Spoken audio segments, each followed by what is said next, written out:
দীর্ঘদিন অসুস্থ থাকার পর আপনাদের সামনে কথা বলতে পারার জন্য আল্লাহর কাছে শুকরিয়া আদায় করছি।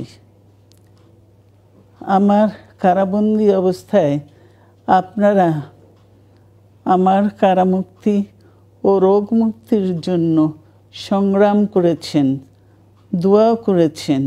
সেজন্য আমি আপনাদের সকলকে ধন্যবাদ জানাচ্ছি। দীর্ঘ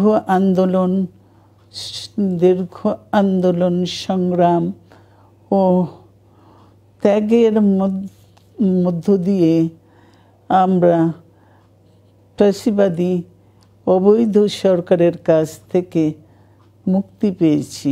স্যান্ডেলিনা সো, রূপচর্চায় আভিজাত্য।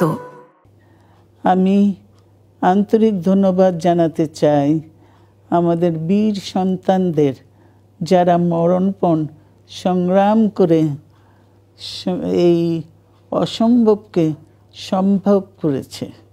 শত শত শহীদদের জানাই শ্রদ্ধা।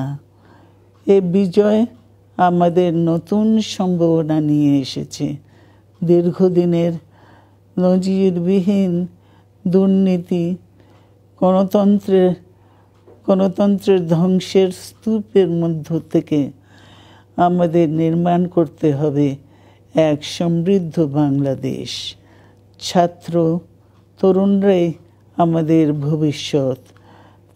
তরুণরা এই যে স্বপ্ন নিয়ে বুকের রক্ত ঢেলে দিয়েছে, সেই স্বপ্ন বাস্তবায়নে করতে মেধা, যোগ্যতা, জ্ঞান ভিত্তিক গণতান্ত্রিক বাংলাদেশ গড়ে তুলতে হবে।